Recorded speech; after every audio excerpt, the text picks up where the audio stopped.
ఇక నిర్మల్ జిల్లాలో రైతు గోసా బీజేపీ భరోసా కార్యక్రమం కొనసాగుతోంది. జిల్లాలోని ఖానాపూర్, కడెం మార్కెట్ యార్డుల్లో బీజేపీ నేతలు పర్యటించారు. మార్కెట్ యార్డుల్లో రైతుల కష్టాలు అడిగి తెలుసుకున్నారు.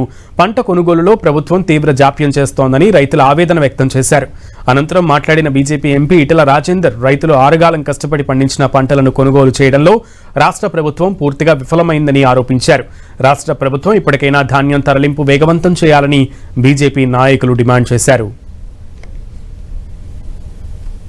కాంగ్రెస్ పార్టీ అనేక సంవత్సరాలు రాష్ట్రాన్ని పాలించింది కదా, అనుభవం ఉంటుందేమని చెప్పి భావించిండ్రు. కానీ గింత మూర్ఖంగా, గింత అనాలోచితంగా, బాధ్యతారహితంగా వివరిస్తారని మాత్రం ఎవరు ఊహించలేదు. ఆ రైతులు గింత మోసగిస్తారని చెప్పి కళ్ళ కూడా ఊహించలేదు.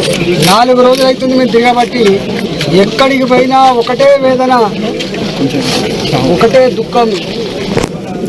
ఇంత పనిష్మెంట్ ఎందుకు ఇస్తాను సార్ సర్కారు?